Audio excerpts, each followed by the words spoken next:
Hello and welcome back to another episode of Pass the Syrup, the agency podcast featuring agents for agents. If you're not an agent, turn off right now. I do not want you listening to this. This is Pass the Syrup, where we chew the fat, we discuss the waffle out there this week in the world of agency. Today I am joined by three magnificent guests. I won't do the usual gag. Matt Baldock is one of them. I'm going to call him magnificent. I'm just going to break that trend. Normally it's two magnificent guests and Matt. He's all right, I suppose. Matt Baldock, Rowan Waller, and Allice Bullard. Three fantastic guests. What a great start to the year, 2024. Welcome all. How are you all? All very well. Good. Happy New Year. Welcome 2024. Welcome to the new year. And we're all returners as well, aren't we? We're all returning guests. Very rarely now do I let anyone new come on. They're high risk. You know, these agents that say they want to be on a podcast, they can't get their tech to work. They've got outspoken opinions. They want to bring a presentation to the table. We're three returners. In fact, Matt and Ryan, you might be leading the charge. I think we're level pegging. Yeah, level pegging. But you've probably been invited, Rowan. So this is, I think, my fourth appearance, but only twice have I actually been invited. And so we are going to do some of the old gags. Me to jump in last minute, so. All right, we'll do some of the old gags. I like that Rowan described you both as pegging. That's interesting. We'll stay away from that one. Let's get straight. Matt, have you frozen? Are you kidding me? The first time you've been invited on and now you're frozen. Tech. Matt, are you there? Yes. Oh, this is solid as a rock. That is great. We are going to hope that we're having lots of tech issues today. Anyone listening has no idea. Let's just assume Matt doesn't talk a lot. Oh, there he is. That's a shame. I'm back. With us, guys. Oh, welcome back, Matt. You're back. You're in the room. I have. I've got an unstable internet connection, so talk amongst yourselves. I'm just going to move quickly. Solid. All right, good. This is the high quality stuff we're talking about with an estate agency podcast. Deadly serious. We don't let tech get in our way. We're going to start with the Agents Together issue of the week. Agents Together, in case you're not aware by now, is a mentor-mentee charity. It's set up for people who work in the property industry to have access to a mentor if you think you would benefit from one. Also, if you've got the relevant experience, it's highly beneficial being a mentor and helping mentees move forward with their journey in property. If you are interested, please contact Sam Offley. His details will be below the video. This video, by the way, if you like it, hit that like. Also, subscribe, engage. We are not just on YouTube. We are now on Spotify and Apple Podcasts. We are moving up in the world. This is genuinely because we had requests to get us on these platforms, which means people must listen. I think it's only the guests that listen, but it doesn't matter because we're up to like 200 guests, so it's not bad going. Anyway, issue of the week. Sam Offley has sent me through his issue, the issue that mentees are bringing to the table, which is a good one this week. So the question is, in a world that's sort of constantly moving and evolving and priorities seem to constantly be working their way up the ladder, someone new to agency, what should they be prioritizing in terms of completion, getting through each day? What are the core responsibilities they need to tackle first every day? Because there's lots and lots of new initiatives. Social media, which I think we're going to discuss later on, gets thrown around a lot, and that can be a bit of a sucker on time. What things would you recommend, with all your experience in this room, agents should be working on? Anyone? Go. Over to you. So what a young, new, inexperienced agent starting their career, and when they come in the morning, what should they be working on? That sounds good to me. Go for it, Ryan. All right. Well, to be honest, I think going back to basic, rather than thinking about social media, I think you can come in, I can still come in at the beginning of the day and not really know what I'm doing. So tackle a task first thing. So actually the easiest one to do is to look back at the viewings yesterday and just call them, and then you're going and you're off and running. And you've got something to focus on, and then you've got something to report back on, and you've got a job done. And of course, that might be a job that leads to some business that you can then stick on as a stat. But just, get in and get going straight away. Okay. Build some momentum nice and quick. Call out yesterday's appointments. Lovely. Alice, you look like you're itching. What you got? I'd say shadowing. Like, I used to shadow a lot of people that I used to work with when I came out of university and started as a viewing assistant. That's where I started. And I used to go out and shadow other agents in my office and within the company doing those viewings. I'd shadow them when they're on the phone trying to negotiate. I'd shadow valuations, just trying to basically learn as much as possible from the ground. I think there's a lot of amazing courses you can do, which I absolutely recommend that you should do, but actually being practical. A lot of people love practical learning. And so, yeah, getting out there and actually seeing everything firsthand is probably what I would suggest. Very nice advice. It fits perfectly with my view of work from home and the work from home culture. That it's really, really tough to get the skills if you're not working with other people on a daily basis. So yeah, getting out there, great advice. Baldock, go on, give someone some advice. I was traveling, so I wasn't really listening. And I thought we were about to start watching a video from Sam Offley. So so sorry about that. Right. But if it's for advice for youngsters, I would say it's learn to have conversations. Ultimately, we always talking this about tech and social media, etc. But this job still boils down to, if you can have a conversation with somebody, you can list a property. If you can have a conversation with somebody, you can sell a property. You can book a viewing. So, and if we're going to stereotype youngsters, they've grown up in a more digital world, so actually picking up a phone isn't probably they're not as used to that. Sam Hunter always, says 20 conversations a day, and life takes care of itself, and I don't think that's too far off. So, it's getting used to those no's, right? It's getting used to phoning people, especially if you're coming into a new office and there's realistically going to be quite a cold database. So you're going to be phoning people that haven't heard from that office for months. It's just getting used to phoning that, getting told to piss off, and then if you can take 10 pisses off, then when you get a result, it feels that much nicer. Yeah, I agree with that one. It's a good one. Isn't it Pick funny? up the phone first. 20 conversations a day. Back in my day, it was 100 conversations a day.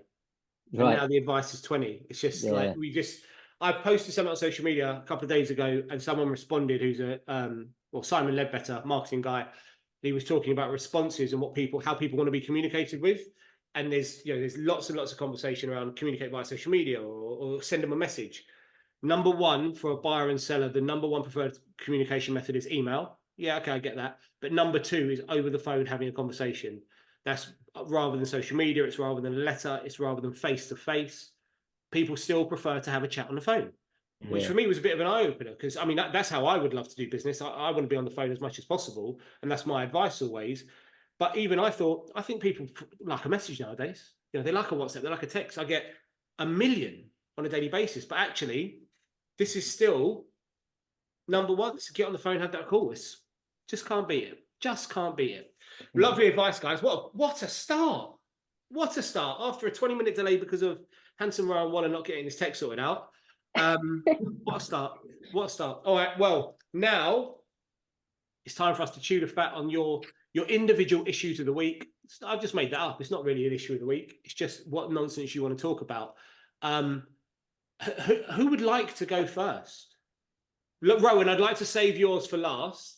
Okay. I feel like yours is a big finish. So, Yours is seriously exciting. I think people are going to be pumped for that, and I want to keep the audience engaged right until the end. Matt, I don't know if you've even Matt, Alice. I don't mind going first. Mine's literally just based on a conversation that I was having with an agent this morning. So it feels like you didn't do any prep and you're reaching out for the last thing you talk to somebody about.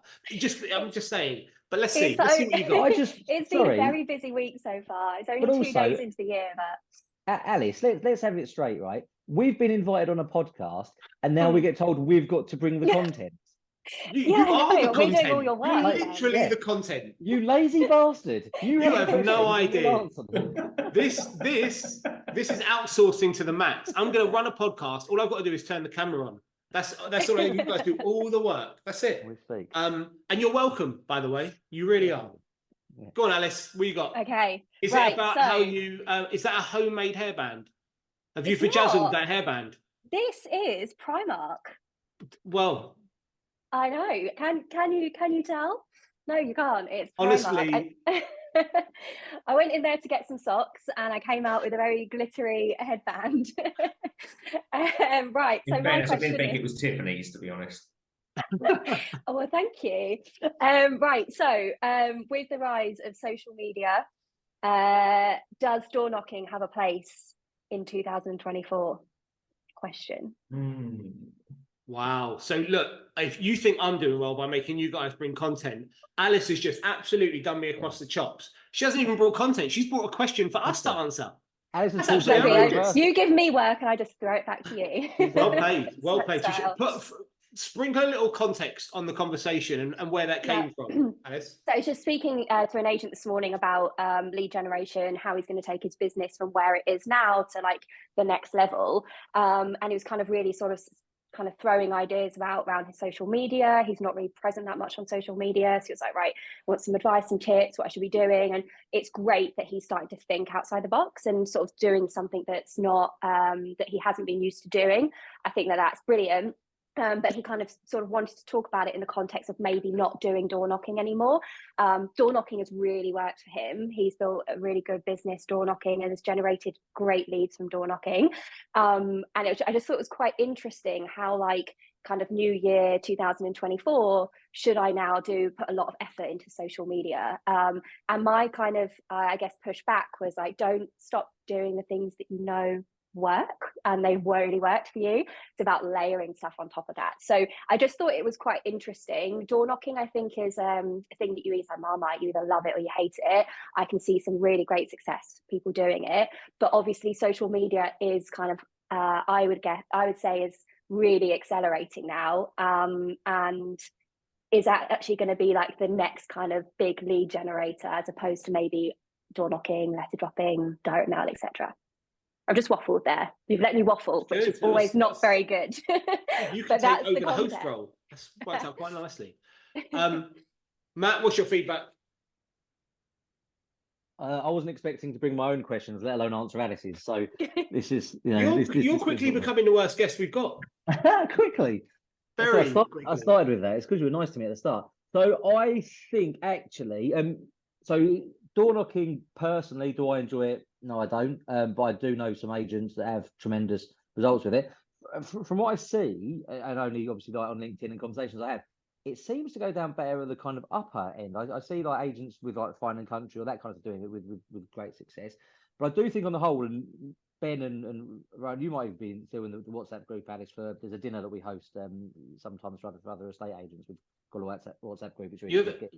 I'm actually not in the WhatsApp group, but I have been to one of your dinners. Well, then you can get in the WhatsApp group. No problems, I'll add you. But anyway, we were talking about lead gen in that. And actually, I do have a feeling that with everyone's gone so kind of modern or digital, that there is a place for the older stuff. So leaflets, for instance, you know, my brother was saying he can't remember the last time he had just an old-fashioned leaflet from a station. And it is that thing, isn't it? It's you kind of almost sometimes want to be where everybody else isn't.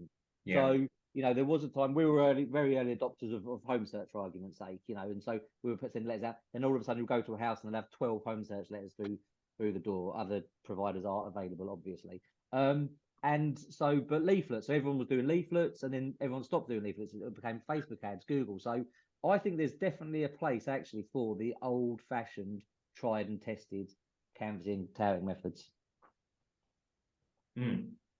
That's my response. Thank you. Lovely. Thank you. Thanks for letting us know you'd finished. Thanks.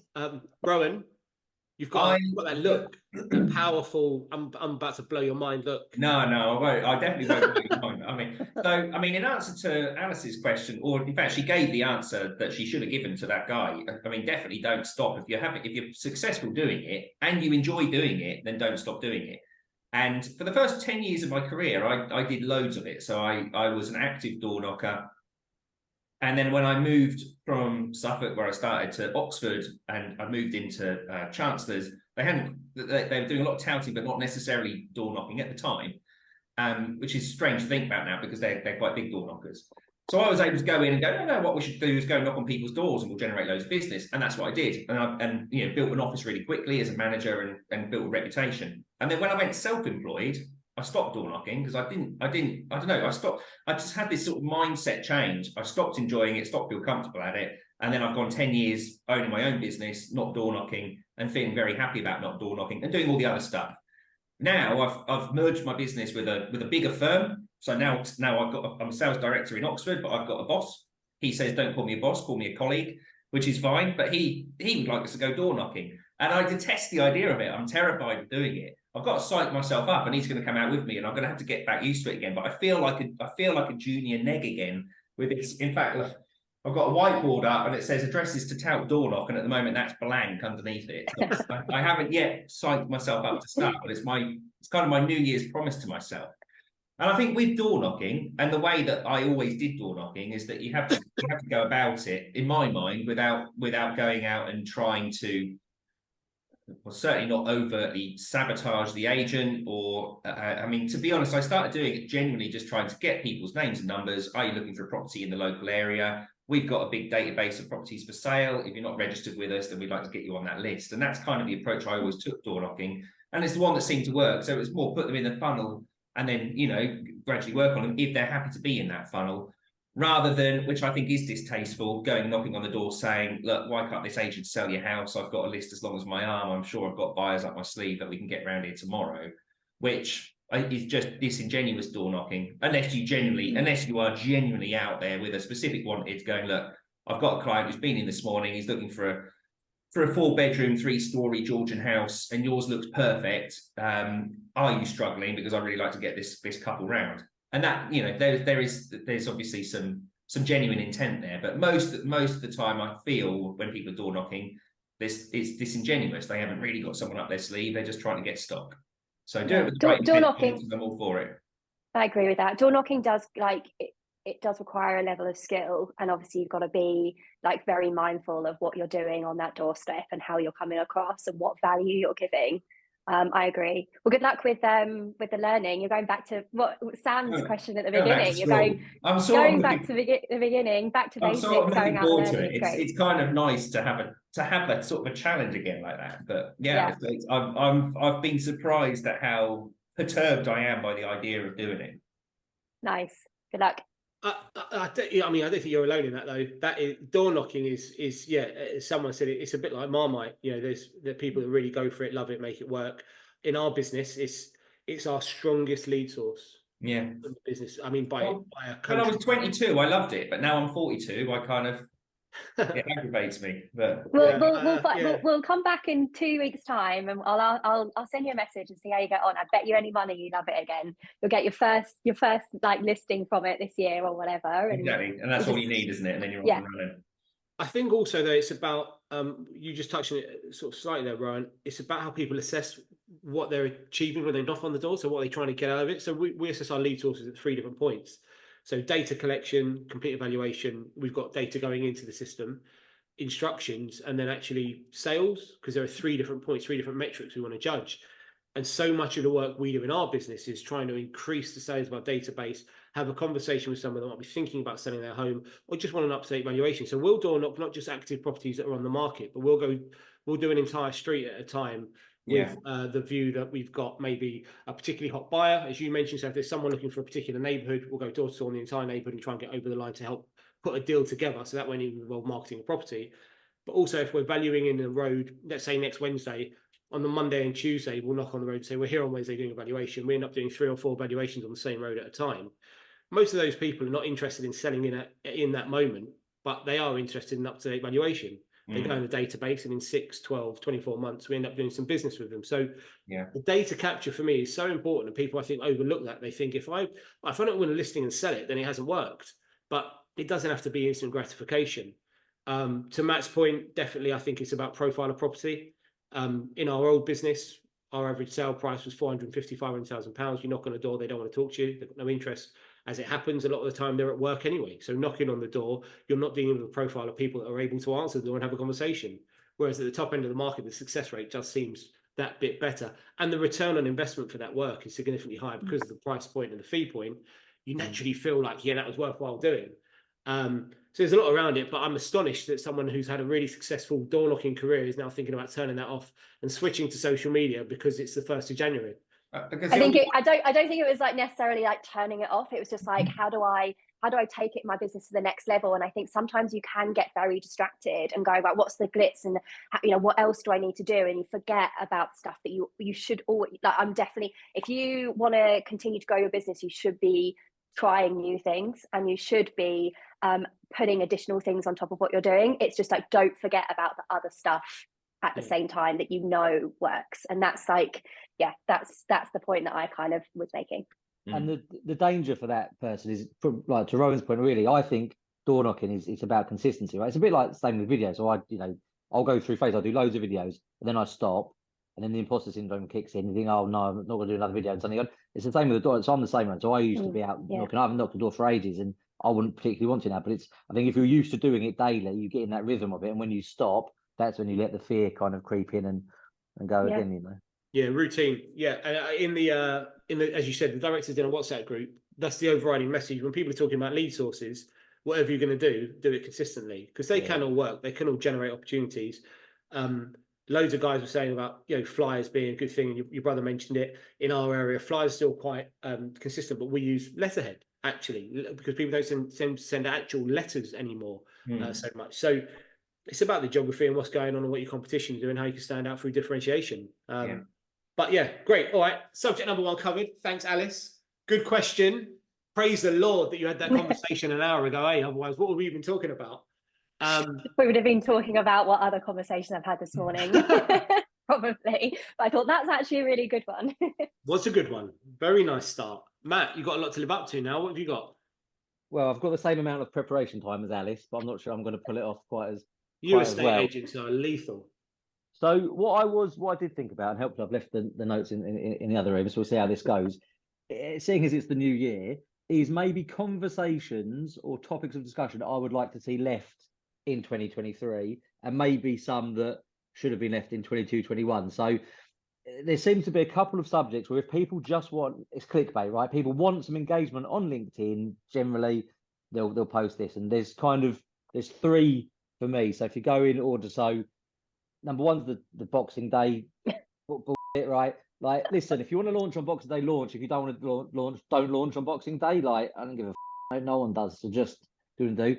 The second one is, oh no, Rightmove's not our friend. Right? No, Rightmove isn't your friend. Rightmove works for shareholders. Again, either use it or don't. At no point did they come around and say, do you want to come around my house for dinner? They want your money. And my third one that really is again, this is a big, and this was like a 2021 conversation that started rearing its head again, is should we wear suits and shirts and ties, or can we wear jeans? And for me, professional is what comes out of your mouth, not your wardrobe.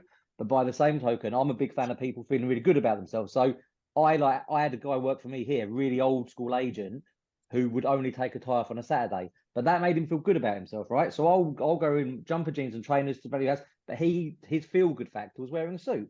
Fine, if that's what you feel good in, wear that. But you want to be comfortable. But I just don't think they need to be conversations anymore. So you see the irony here, right? Yeah, I'm having a You're conversation. bringing 3 things we shouldn't talk about to the conversation. Yeah, all right. Ben, do bear in mind, I've had 3 minutes warning to put this together, mate. So Matt Baldock, bollocks. We did all get an email. We did all get an email a couple of days ago. Thank you, Alice. Thank you. An email that none of you read. Lovely. Thanks, Alice. Yeah, I'm also pretty sure Matt's been on for this format before as well. Yeah, all right. Well, look, I don't know.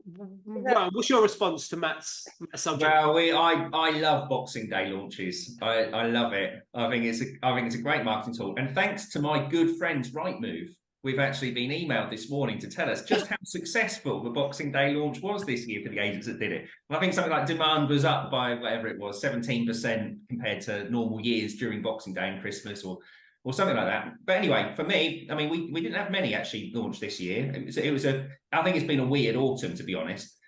But the ones that we were talking about in November and December, well, I did say, look, why don't we wait till Boxing Day, get Christmas out of the way, etc. And there's plenty of reasons to do it.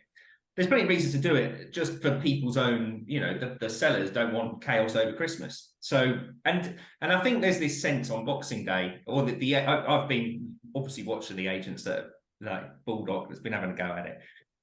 It wasn't Baldock that said this, but someone pointed out that the busiest day of the year last year was the 17th of January or something. It wasn't the 26th of December, the December before. But you can't predict that the 17th of January in any given year is going to be busy. But you can predict that even if it's not going to be the busiest day of the year on Rightmove, Boxing Day will be quite busy. So you may as well use it. So personally, I'll still be doing that for years to come. I've always loved Boxing Day. So I don't know, friends of Rightmove, yeah, I think that's always going to rear its head. In terms of wearing a suit, my colleague, who was really my boss, we did have a planning meeting before Christmas, and he he did raise his eyebrows at the jeans I was wearing, and I'd been out to do a £1.25 million valuation. He said, "So did you be wearing jeans when you did that valuation?" I was like, "Yeah."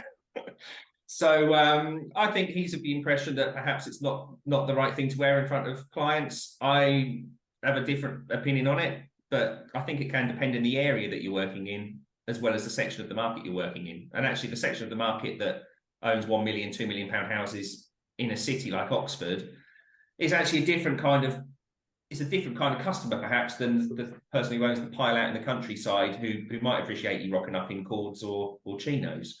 So yeah, I'm all for wearing what's comfortable but still looking smart. I'm wearing a smart shirt, but I have got my jeans on, you see. So I think that is perfectly smart in a modern estate agency. You say it, Matt. I just don't. It's all the rips in the jeans. I think that's the bit that I had one in my knee the other day. Actually, I was really gutted. I wasn't going to say anything really different. I think maybe to make my point a bit. So maybe I'm just saying, should as agents, if we're trying to attack the public, the public don't care about the suit versus jeans conversation. The public don't care about Ryan. The public don't care about what your opinions on Boxing Day. So actually, if you're going to post on social media, should we stop doing lazy engagement posts and actually post something of use? Agreed. I agree. You go back over all of my posts that I've done. I haven't mentioned Boxing Day, Rightmove, or suits once, because I completely agree with you. I'm just bored of the conversation. I did have a look though at just because I was more intrigued, I had a look at our stats yesterday, yesterday evening, in terms of inquiries, like percentage per property. Boxing Day, like nothing happened. The 27th, it doubled from the average of the week before, which I thought was really interesting. And that wasn't linked to number of properties going on or anything. Obviously, percentage of inquiries per property, I know that you get more inquiries when you launch more properties, but when you initially launch a property, but we literally didn't, our number of listed properties didn't go up that much. So obviously our agents decided to take the view of not listing on Boxing Day. But I thought the 27th point was really interesting. Obviously, that's just our data. It then died again over New Year, and it came back to life yesterday, and it doubled again. And I don't know again if that was because BBC did the whole HSBC news and people going, "Oh, this is interesting, rates coming down." But I think it will be really interesting. I'm certainly tracking it just because for me, I'm just intrigued as to, actually our own buyer demand and how that's looking. But yeah, I didn't see anything change on Boxing Day from our point of view, but the 27th it did double, which I think is interesting. I mean, so Matt wants us. Matt, I'm gonna go to your actual point, but I just got to, on the Boxing Day thing. So I just got to join the debate. It doesn't make a fucking difference if I'm an active buyer and you launch a property sometime between the 20th of December and the 1st of January, and I genuinely want to buy, I'll see it and I'll be in touch. If I'm an active buyer, I'm probably on your database, pick up the goddamn phone and give me a call about it anyway. So, it don't make a difference. The lead's coming in, the lead's coming in. People are not going to see a lead on the 27th and shit, I bought one yesterday. Don't happen like that. Doesn't matter. If they go under offer on the 20th and they see something that looks right, they're still going to come take a look. We know it. Abos happen all the time. But Matt, you're right, 100%. I've been sucked into it. I wasn't even going to talk about it. I've been sucked into it there and then. These conversations. I've just been sucked into it too. It's madness. Actually, I agree 100% with Rowan, though, that it's a really good marketing ploy. Volvo. Ploy? No, technique, not ploy. Sorry. Yeah, you estate agents with your ploy. Rowan. Listen, Volvo, when they first I'm obviously too young to remember this, but when Volvo first launched, they said their marketing position was, we test our car doors 10,000 times, because they wanted to position themselves as the safest car on the road. Mm-hmm. Every car manufacturer tests every car door 10,000 times. It's an industry standard, but you talk about it enough and that's your position. Rightmove created this clever thing on Boxing Day to help people get on their website, and we're piggybacking that. Who cares? It's a great way for you to have a conversation with someone about something at a time when maybe there's not enough activity for you to have a really good, meaningful conversation. So be it. But there's one other I want to throw in the mix, Matt, because Boxing Day is pretty dull. Rightmove. I like Rightmove. Casual dress. Actually, I don't see that much posting about it anymore. I think you're scraping the barrel just because Rowan showed up looking half sexy, half cash.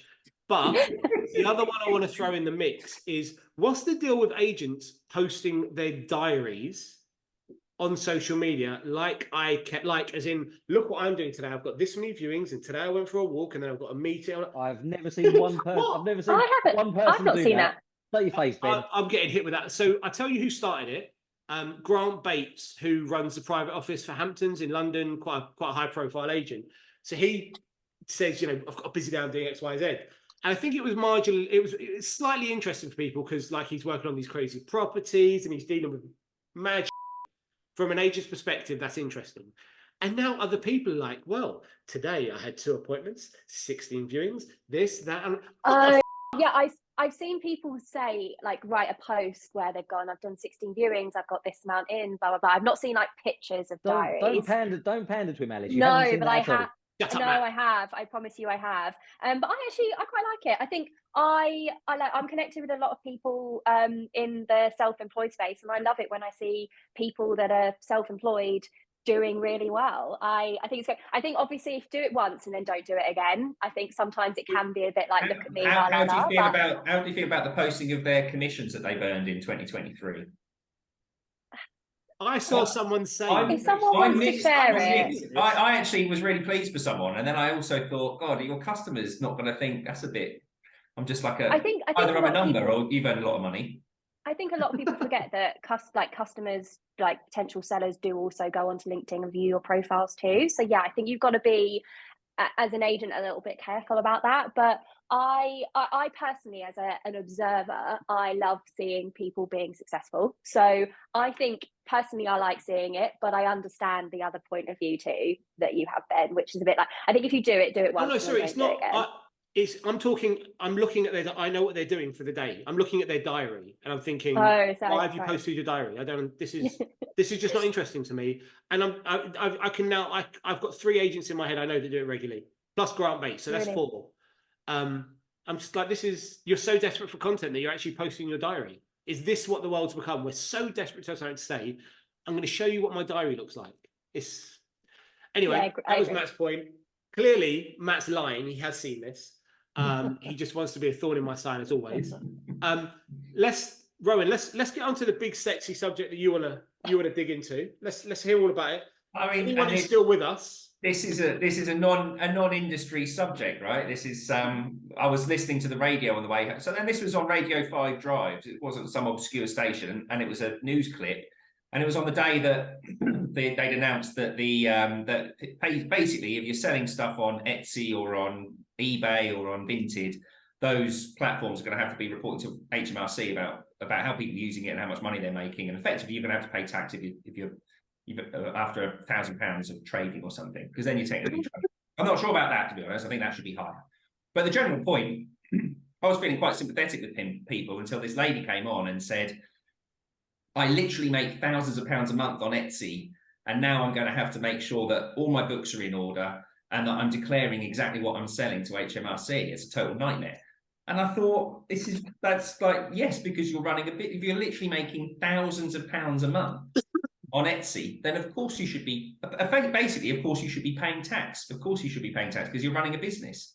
You're making, glittery hairbands, you're making greetings cards, whatever you're making and selling.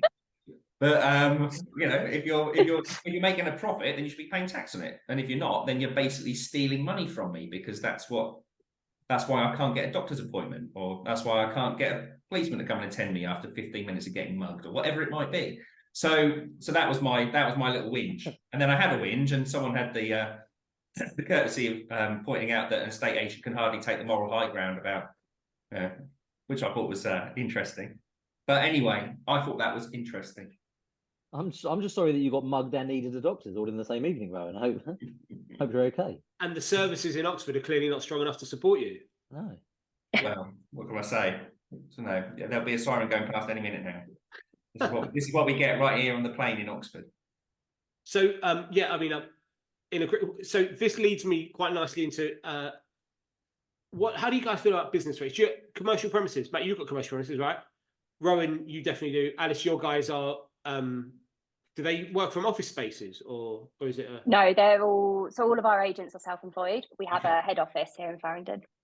Because I feel like lots of businesses are struggling with business rates, certainly in our local area, like through the roof, crazy money, and so many businesses. It seems like there's a really high churn in the commercial space right now. And I think that falls into the issue around taxation. Some certain business models lean towards very little tax payments in tax, be it business rates or the new, online sellers, or be it businesses that pretend to be based in another country, but 90% of their workforce are somehow based here. I think that's a major issue and will really impact agency moving forward and the high street in general. Is that in your areas of the world? What does the high street look like? Because I can only talk about our little patch, but commercial space, the turnover is insane at the moment. Our high street, has suffered.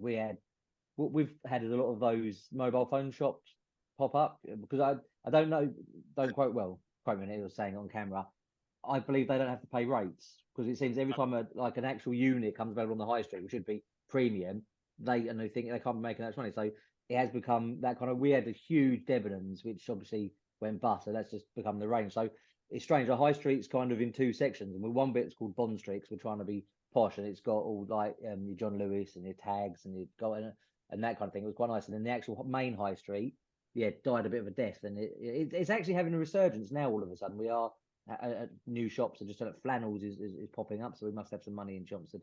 All of a sudden, we've got a Lamborghini garage dealership, in fact. So something must be going on. Not on the high street; it'd be difficult to get the cars down it. But but on the whole, we did go through that phase of every other shop was just you could buy a mobile or a vape.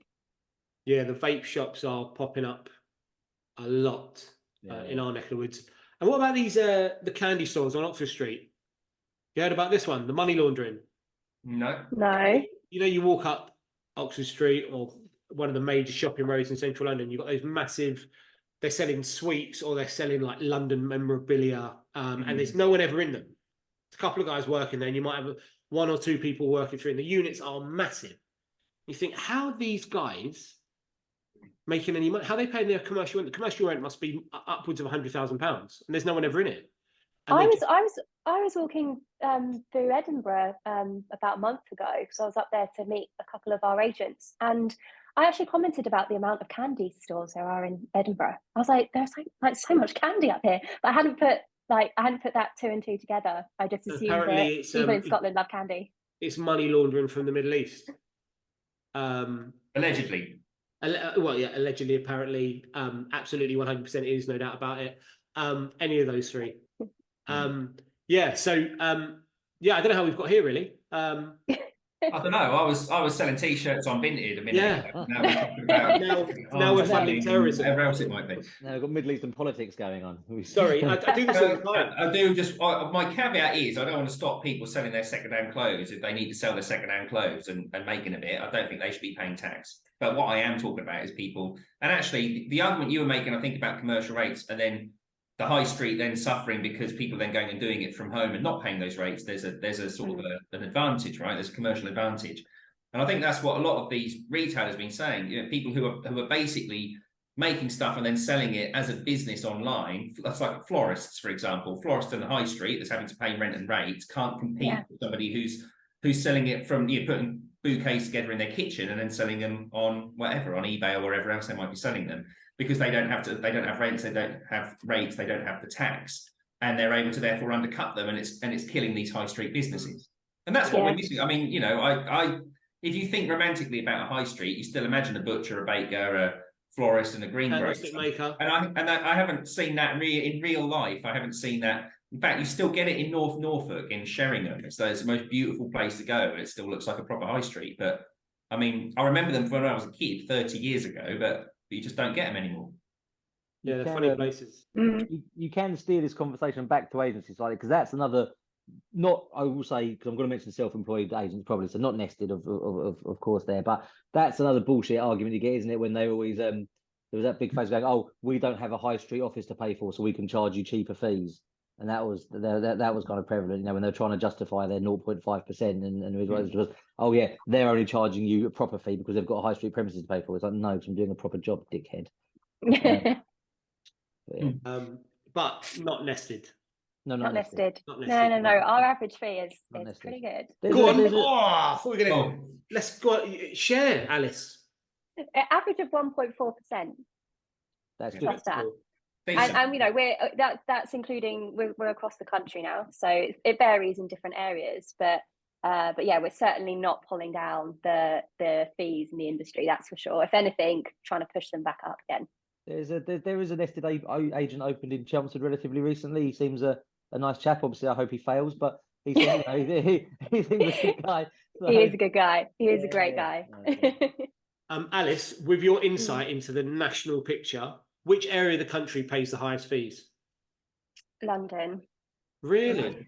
Well, Interesting. London in terms of a value for sure. Yeah, but actually, our agents up in Scotland are getting pretty decent fees if you factor in the upfront marketing fees that they're able to charge at the beginning as well. So as a percentage, that works out because the properties in Glasgow, for example, are quite lower. They're setting set fees, and actually the percentages work out quite high in some of those cases. We're talking kind of 3% from one that exchanged today. So but as a value, absolutely, like within sort of the Battersea, Islington, sort of central London area, our fees are pretty good. But yeah, but that's driven by a property price point mainly. Yeah. Okay. Yeah. But as a percentage, actually, Scotland's got pretty decent. Interesting. And the completion rates in Scotland are amazing. So we're all jealous of that system. All very jealous of that system. Well, guys, this has been pretty mediocre. Thanks. Any polls? Top 5 that I've been on. What's that? This has been in the top 5 of all the ones I've been on so far. You've only been on 5. Yeah, it's up there. Only on 4. Rowan, are you on 4 as well? Is this 4 I'm as on well? 4. Yeah, it's my 4. Yeah, Alice, Alice, my second. I've only had this catch up. Yeah, I do. I haven't got Ted here today as well. So. Oh yeah, Ted was. I forgot all about Ted, but actually, yeah, Ted was a highlight last time you're on. Don't take that personally. Hey guys, if you don't remember, Ted's a dog, not her random mate, Ted. I just think it's disappointing, Ben, that the male guests have been on 4 times and the female guests only been on twice. I think really. You know what? I'll give it another couple of minutes. Right. Boxing Day, right move. Casual dress and women in the estate agency. I'm just saying, women in the estate agency is. I can't believe you left it off your list for the most clickbait content on social media out there right now. It's an important subject, Ben, that I'm keen to discuss. Alex Tan, that I was in with. Anytime it's mentioned remotely, tags me now just to throw me under the bus and try and get me in trouble. So yeah.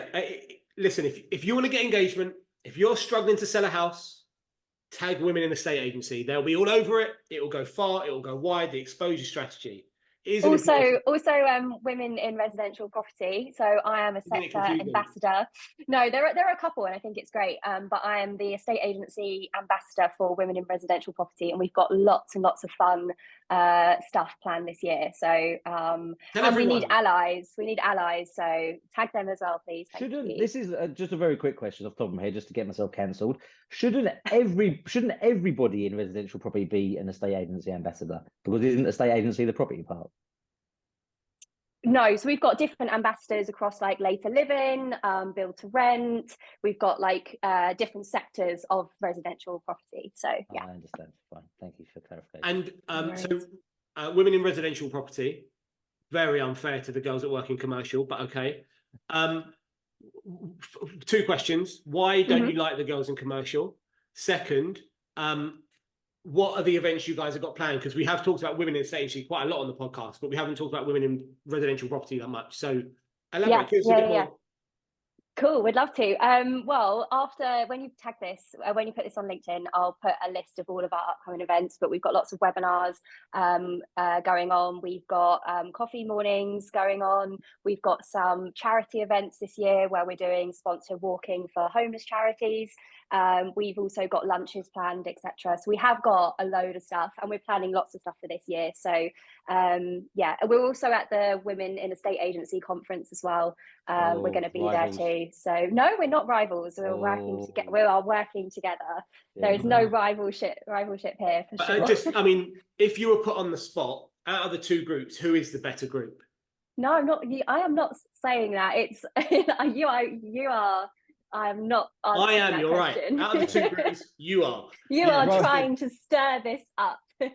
Rowan is going to need to see receipts for tax purposes for those lunches and coffee money. I pay for it all myself. It's like the one that you do. I can pay for it myself to be there because I love going. So hold on, whoa. Do you think that Matt pays for us to show up to his dinner?